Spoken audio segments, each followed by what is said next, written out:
Hello dear student, welcome back to my channel Science Academy. This is Sagar Patil, your physics faculty, and today we will discuss about the potential due to dipole and equipotential surface और उसके कुछ MCQs या फिर formulas which will help you to derive or solve the numericals in JEE and NEET. So start करते हैं potential due to dipole. लेकिन before start this lecture we will recall our previous lecture में हमने क्या पढ़ा था. तो हमने पढ़ा था पोटेंशियल एनर्जी का फॉर्मूला, फिर potential energy due to point charge, फिर हमने पढ़ा था motion of charge in a electrical field, then potential difference, then potential का concept. So if you want to learn all those concept, do one thing, just subscribe my channel and press वो notification वाला icon. चलो start करते हैं. Dipole यानी क्या होता है? तो डाइपोल यानी कि ऐसी चीज़ जिसमें मतलब ऐसा कोई इलेक्ट्रिकल चीज़ जिसमें दो सेम मैग्नीट्यूड के चार्जेस होंगे, बट कैसे होंगे? अनलाइक, और दोनों के बीच क्या होगा? एक फाइनाइट डिस्टेंस होगा. तो सेम चीज़ यहाँ पे कि देखो दो सेम मैग्नीट्यूड के चार्जेस हैं जिसके बीच का फाइनाइट डिस्टेंस है दैट इज 2 है. अब मैंने क्या किया, यहाँ से डाइपोल के प्लस चार्ज से R1 जितने डिस्टेंस पे पॉइंट P रखा है जहाँ पे मेरे को पोटेंशियल फाइंड करना है. Same way I have to find the potential from point P from point C and the distance between their P and C that is R2. ठीक है, चलो. तो हमारा पोटेंशियल का फॉर्मूला क्या है? तो पोटेंशियल का फॉर्मूला बेसिकली होता है KQ/R, जो हमने ऑलरेडी प्रीवियस लेक्चर में डिराइव कर दिया है, जिसका वो मिस हो गया है. Just do one thing, press वो आई वाला आइकन और वहां से आपको सजेशन वीडियो में वो चीज मिल जाएगी. चलो, तो मेरे को अगर नेट पोटेंशियल ढूंढना है so V net is equal to क्या हो जाएगा? Potential due to positive charge plus potential due to negative charge. Formula क्या है मेरा? के, देखो फॉर्मूला क्या है? KQ/R. सो के चार्ज क्या है? प्लस का, सो के प्लस Q अपॉन में डिस्टेंस क्या है? R1 प्लस के माइनस Q अपॉन में R2. चलो, सो क्या होगा? KQ/R1 माइनस KQ अपॉन में R2. क्या कॉमन निकलेगा? KQ common, then 1/R1 minus 1/R2. और इसको अगर मैं सॉल्व करूंगा तो मिलेगा कुछ इस तरीके से, R1 R2 minus R1 divided by R1 R2. इसको नाम देते हैं इक्वेशन 1. यहाँ तक का जो फॉर्मूला था वो बहुत ही इजी था और कुछ ज़्यादा दिमाग खाए ऐसा नहीं था. चलो, सो आगे मेरे को वैल्यू फाइंड करनी है R2 माइनस R1. जब आपको R2 माइनस R1 की वैल्यू फाइंड करनी है, so now we will move to the concept of path difference. Path difference क्या है? You will study in the next, you will study in the wave optics में वो आपको आएगा. सो हम एक बेसिकली कंसेप्ट, एक चीज़ लेते हैं जिसको आपको पता चलेगा. सपोज मैंने कोई एक पॉइंट लिया है, ठीक है, या फिर कोई एक कार है, बाइक है, व्हाटएवर, उसको मैं लेके जा रहा हूँ 7 या फिर 8 किलोमीटर. ठीक है, सेम उसके साथ ही दूसरी एक बाइक मैंने चलाई, उसको लेके जा रहा हूँ मैं 3 किलोमीटर. चलो, अगर मैंने आपको पूछा कि इन दोनों में से किसने ज़्यादा डिस्टेंस कवर किया, so your answer will B 5. ठीक है, किस तरीके से ढूंढोगे? तो आप ही बोलोगे सर 8 माइनस 3 दैट इज 5. ठीक है, बट ये किस तरीके से निकला? सो यहाँ से अगर मैं परपेंडिकुलर ड्रॉप कर दूँ तो वो परपेंडिकुलर ही क्या दिखाएगा मेरे को? 8 माइनस 3 दैट इज 5. सो ये 5 किस तरीके से आएगा? तो कम वाला जिसका लेंथ कम है उससे परपेंडिकुलर खींच के कहाँ पे लेके जाना है? अपर डायरेक्शन में. सो सेम देखो, आप यहाँ से ऑब्जर्व करोगे तो सबसे बड़ी लेंथ दैट इज R1 और छोटी लेंथ क्या है? R2. So what I do, I draw a perpendicular from R2 to R1 and ये डिस्टेंस क्या होगा? दैट इज, को अगर सपोज मैंने नाम दे दिया B, so A to B का डिस्टेंस क्या होगा? That is R2 minus R1. ठीक है, चलो, सो R2 माइनस R1 हो गया. अभी अगर मैं यहाँ पे cos थीटा का फॉर्मूला लगाता हूँ, cos थीटा कौन से? In triangle ABC. So cos theta का फॉर्मूला क्या होता है, एडजेसेंट अपॉन हाइपोटेनियस. सो एडजेसेंट अपॉन हाइपोटेनियस, एडजेसेंट क्या है, R2 minus R1 divided by hypotenuse यानी 2a. So R2 minus R1 is equal to क्या हो जाएगा, 2a cos थीटा. और यही वैल्यू अगर इक्वेशन 1 में मैं रख दूं, यहाँ पे रख दूं, तो क्या लिखूंगा, फ्रॉम इक्वेशन 1 क्या मिलेगा value, V net is equal to K Q R2 minus R1 यानी 2a cos theta divided by R1 R2. And this is the standard formula of potential due to dipole. ठीक है, ये एक standard formula हो गया potential due to dipole का. अभी इसमें कुछ एक हम एडिटिंग करना चाहे तो कर सकते हैं. किस तरीके से, देखो, V net is equal to K. इसको अगर मैं कुछ ऐसे लिख दूं,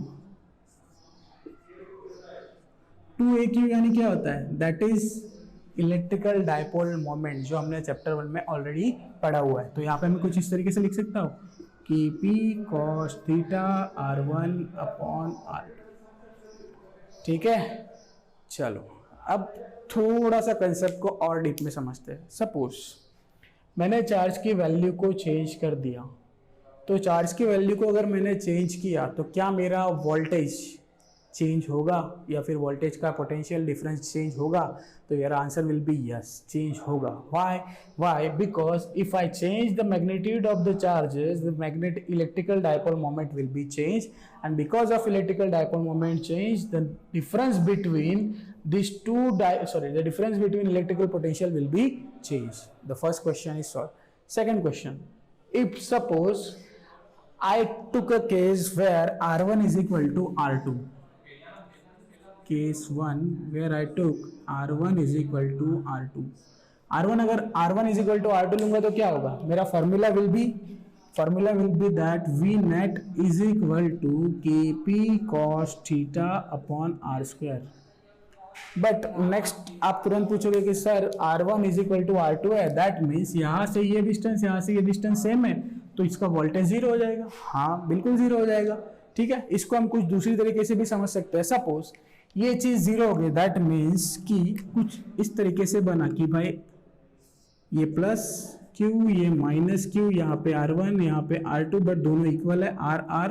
सो जो भी पोटेंशियल इससे प्रोड्यूस होगा उतना सेम पोटेंशियल इसके प्रोड्यूस होगा, बस चेंज क्या होगा, सिर्फ और सिर्फ उसकी साइन में. दैट मीन्स नेट क्या हो जाएगा, जीरो. बट जब ये नेट वोल्टेज जीरो हो जाएगा तब ये एंगल देखो, ये क्या हो जाएगा, perpendicular. So theta will B 90. कब, जब ये केस में R1 is equal to R2 का, that time theta will B 90. सो देखो cos 90 की वैल्यू क्या होती है, zero. So again you prove that कि V net will be zero. ठीक है, सेकंड केस लेते हैं. सेकंड केस में सपोज मैंने कोई एक पॉइंट लिया, ये जो P पॉइंट है उसको मैंने एक्सिस पे शिफ्ट कर दिया. सो एक्सिस पे अगर मैंने शिफ्ट कर दिया, सो what will be the theta will be zero. So cos zero की वैल्यू क्या हो जाएगी, again 1. So your potential will be Kp upon R square. समझ रहे हो? और थर्ड केस, सपोज इसको मैंने पैरेलल डायरेक्शन, डाइपोल की डायरेक्शन हमेशा माइनस टू प्लस होती है, बट इसको मैंने अगर एंटी पैरेलल डायरेक्शन यानी कुछ इस साइड पे ले लिया, ठीक है, तो क्या होगा, तो अगेन cos की वैल्यू क्या हो जाएगी 180, and cos 180 is equal to -1. So your potential will be minus Kp upon R square. So that will be a negative. So 3 cases we already discuss over here. First one equatorial position, यानी कि कुछ इस तरीके से. सो equatorial में अगर theta is equal to 90, then your potential will be zero. Then axial condition में क्या होगा, तो एक्सियल कंडीशन में theta will be zero, then your potential will be Kp upon R square. And then anti parallel direction में क्या होगा, theta is equal to 180, then your potential will be negative. So please take a screenshot. चलो बच्चों, तो बढ़ते हैं हमारे next topic, that is equipotential surface की तरफ. चलो, सो क्या किया है, इक्विपोटेंशियल सरफेस का मतलब पहले आप समझो. इक्विपोटेंशियल सरफेस यानी क्या, इक्विपोटेंशियल सरफेस यानी ऐसी सरफेस जिसके किसी भी पॉइंट पे पोटेंशियल का डिफरेंस जीरो होगा और पोटेंशियल क्या होगा, इक्वल होगा. ठीक है, तो चलो स्टार्ट करते हैं. सपोज मैंने कोई एक सरफेस लिया, दैट इज सरफेस नंबर 1. ये वाली, और ये वाली है सरफेस नंबर 2। ठीक है, चलो सरफेस 1 के लिए बात करेंगे। तो सरफेस 1 पे कोई 2 पॉइंट लिए हैं मैंने, that is VA and VB। तो VA के लिए पोटेंशियल क्या होगा? सो VA इज इक्वल टू क्या होगा? KQ upon R1। यार ये फॉर्मूला अभी याद ही रख लेना क्योंकि ये बहुत जगह पे आने वाला है आपको। VB इज इक्वल टू क्या होगा? Again KQ upon R1। होगा कि नहीं? देखो VA और VB दोनों के लिए रेडियस क्या है? R1 है, इसके लिए भी R1 है, सो R1 R1 हो गया। सो VA माइनस VB अगर मेरे को करना हो तो क्या हो गया? 0 हो गया। दैट मीन्स क्या कि सपोज ऐसा कोई सरफेस जिसमें पोटेंशियल डिफरेंस 0 हो और उनके वोल्टेज के इलेक्ट्रोस्टैटिक पोटेंशियल की वैल्यू अगर सेम हो तो उसको हम क्या कह सकते हैं? Equipotential surface. सो A और B ये दोनों क्या हो गए? ऐसे पॉइंट हो गए जिस पे इलेक्ट्रोस्टैटिक पोटेंशियल क्या है? सेम है। सेम वे अगर हम P और Q के लिए बात करेंगे तो P और Q के लिए क्या होगा? तो देखो VP इज इक्वल टू क्या होगा? KQ अपॉन R2, और Q के लिए VQ is equal to again KQ upon R2, और दोनों के डिफरेंस की बात करेंगे so VP minus VQ that will be a 0। So again P and Q भी क्या हो गए? Equipotential surfaces. समझ रहे हो? चलो, तो इक्विपोटेंशियल सरफेस हम बात तो कर ली, ये थ्योरी वाइज समझ भी आ गया हमको, लेकिन अब क्वेश्चन आता है कि हमको इक्विपोटेंशियल सरफेस मिलेगा किस तरीके से? What will be the condition for get this equipotential surfaces? चलो तो बात करते हैं। हम बात करेंगे सपोज P और Q के लिए। तो VP माइनस VQ का फॉर्मूला क्या है? डिफरेंस का फॉर्मूला क्या है? तो हमने ऑलरेडी पढ़ा है, इंटीग्रेशन E डॉट dr पढ़ा हुआ है ये फॉर्मूला। ठीक है, किसके लिए बात कर रहे थे हम? पॉइंट P से Q के लिए, तो P टू Q के लिए। ठीक है, चलो अगर इसको मैं सॉल्व करूंगा, थीटा निकाल मतलब डॉट निकाल दूंगा तो क्या आएगा value? P to Q E dr cos theta. अब मेरे को एक चीज बताओ बच्चों, मैंने आपको क्या बोला कि यहाँ पे वोल्टेज है। वोल्टेज प्रोड्यूस किसकी वजह से होता है? Because of charge. If there is a charge then there must be a electrical field. So electrical field वहां पे होगा बिकॉज यहाँ पे चार्ज है। तो यहाँ पे चार्ज है तो इलेक्ट्रिकल फील्ड होगा ही होगा। सो electrical field will not be a 0। ठीक है, for particular this condition. Second condition की बात करते हैं, डिस्प्लेसमेंट। अब मेरे को एक चीज बताओ, हम मूव कर रहे हैं from point P to Q, हम यहां से इस डायरेक्शन में मूव कर रहे हैं। सो हम मूव कर रहे हैं यानी हमारा डिस्प्लेसमेंट तो हो ही रहा है। सो डिस्प्लेसमेंट इस पर्टिकुलर कंडीशन में 0 होगा? नहीं होगा। सो dr will not be a 0। सो बचा क्या? Only and cos theta. So cos theta may be a 0। So cos theta अगर 0 होगा तो theta will be a 90। That means क्या? If your vector E perpendicular vector dr, that means आपका electrical field और उसका displacement अगर perpendicular direction में होगा then and only then you can achieve the equipotential surface. इसको कुछ सिंपल तरीके से समझते हैं। सपोज कि मैं यहाँ पे खड़ा हूँ और इलेक्ट्रिकल फील्ड की डायरेक्शन कुछ इस यहाँ पे है, मतलब कुछ नीचे ऐसी वाली डायरेक्शन में। सपोज ये मेरा पॉजिटिव चार्ज है हेड, और मेरा लेग जो है, फुट जो है वो नेगेटिव चार्ज है। तो इलेक्ट्रिकल फील्ड कुछ किस तरीके से प्रोड्यूस होगा? कुछ अपर टू लोअर, यानी कुछ इस डायरेक्शन में। और सपोज मैं मूव कर रहा हूँ उसी डायरेक्शन में, मैं चल रहा हूँ ऊपर से नीचे की तरफ चल रहा हूँ। So what will be a theta? Theta will be a 0 degree. If there is a theta is 0 degree then is there form a equipotential surface? Your answer will be no. Why? Because यार मैं ऊपर से नीचे चलूंगा but मैं electrical field में चल रहा हूँ तो मेरा डिस्टेंस भी तो चेंज हो रहा है। पहले यहाँ पे था, फिर यहाँ पे, यहाँ पे, यहाँ पे, यहाँ पे, यहाँ पे, डिस्टेंस चेंज हो रहा है। किसके अगेंस्ट में? इलेक्ट्रिकल चार्ज के अगेंस्ट में। सो what will be the formula of electrical field? E is equal to KQ upon R. So R will be changed, R will be increased, then electrical field will be definitely decreased because you are moving from positive to negative. समझ रहे हैं? Second scenario लेते हैं, electrical field same है but मैं चल रहा हूं कुछ इस डायरेक्शन में। इलेक्ट्रिकल फील्ड कुछ इस डायरेक्शन में ऐसा, और मैं चल रहा हूं कुछ इस डायरेक्शन में। सो क्या होगा? Your distance from both the charges will remain same. Your distance from both the charges remain same. मतलब क्या कि सपोज कुछ इस तरीके से इलेक्ट्रिकल फील्ड है, आप यहाँ पे पकड़ लिए और यहाँ से कांस्टेंट सीधा सामने चल रहे हो, सो what will be the distance, यहाँ पे भी सेम होगा, यहाँ पे भी सेम, यहाँ पे भी सेम, यहाँ पे भी सेम, यहाँ पे भी same. So what does it means? It means that your distance remains constant. That's why your voltage from particular charges will be constant. And if the both are constant, then their difference will be a zero. And difference is a zero. That means this is called a equipotential surfaces. So याद रखना, equipotential surface form करने के लिए your theta will be a 90 degree. Sorry not 0 degree, 90 degree. इसको कुछ example लेके समझते हैं कि एमसीक्यू किस किस फॉर्म में आ सकते हैं। सपोज मैंने इलेक्ट्रिकल फील्ड ले लिया कुछ इस डायरेक्शन में, इलेक्ट्रिकल फील्ड मैंने ले लिया है कुछ इस डायरेक्शन में,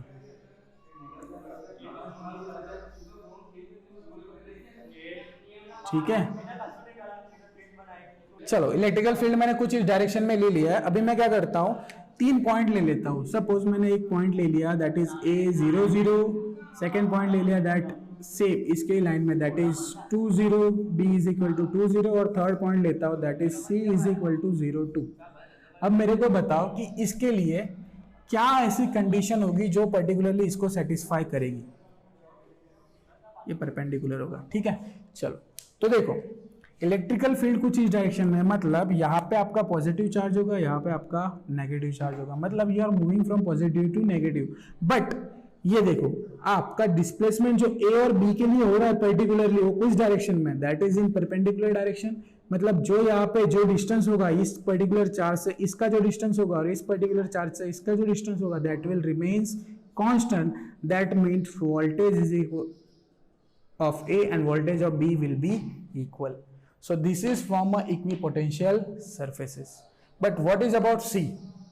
So देखो C कहाँ पे जा रहा है? That is towards the negative terminal. And if C is moving towards the negative terminal, तो but obvious है कि इसका voltage जो होगा इन दोनों से क्या होगा? Less होगा. So less than VC. Sorry उल्टा लिखा. Greater than VC. अगर D पॉइंट होता पर्टिकुलरली यहाँ पे D पॉइंट होता तो what will be the condition कि D का वोल्टेज जो होता है इन दोनों से ज्यादा होगा। क्यों? क्योंकि बिकॉज इट इज मूविंग और it is near the positive terminal. So is like so I hope आपको ये चीज पता चली होगी क्योंकि it is the important formation for all the MCQs. ये एमसीक्यू बहुत सारे स्टेट बोर्ड में भी पूछे जाते हैं, बहुत सारे कॉम्पिटिटिव एग्जाम में भी पूछे जाते हैं। Let me to another example. Suppose कहाँ पे जगह ये रही, यहाँ पे एक पॉइंट है ए, यहाँ पे एक पॉइंट है बी, दोनों के बीच का डिस्टेंस है कैपिटल डी और आपको बोला है कि एक पॉइंट ऐसा ले लो पी फ्रॉम ए, इसका डिस्टेंस हो गया एक्स और यहाँ से कितना हो जाएगा देन डी माइनस एक्स। ये पी पॉइंट के पास ऐसा करो कि ऐसा एक पॉइंट ढूंढो जिसके पास ये दोनों का पोटेंशियल क्या हो जाएगा, जीरो हो जाएगा। अगर दोनों का पोटेंशियल का डिफरेंस जीरो हो जाएगा दैट मीन्स क्या होगा, वी ए और वी बी दोनों इक्वल होगा, बट क्या कैसे होगा, साइन में माइनस होगा। ठीक है, चलो सॉल्व करते हैं इसको। किस तरीके से सॉल्व कर पाएंगे, डिफरेंस जीरो, सॉरी इस तरीके से होगा, डिफरेंस जीरो होगा। So V A is equal to V B, V A की वैल्यू क्या होगी, के क्यू अपॉन एक्स और इसकी वैल्यू क्या होगी, के Q upon D minus x. ठीक है, अगर इसके तरफ भी क्यू है और इसके तरफ भी क्यू है, अगर सपोज इसके वजह क्यू है इसके वजह क्यू टू है, that one Q one upon Q two. So इसको हम लिखेंगे Q one upon X, Q two upon D minus X. So again this is the short trick to find out the numericals based on the equipotential surface. ठीक है, इसको मैं थोड़ा सा यहाँ पे लिख देता हूँ अगर दिख नहीं रहा होगा तो। चलो यहाँ पे कुछ डिराइव करते हैं, K Q one upon X is equal to K Q two upon X. So K cancel हो जाएगा, so Q one up X यहाँ पे हो जाएगा Q one upon X is equal to Q two upon D minus X. So this is the formula this which I same derive over here. ठीक है, so please take a snapshot. So this is done from today's session and I hope you enjoy my lecture. So please do one thing, please subscribe my channel and share all the videos to your friends and families which really need this. Thanks. Do take care and bye bye.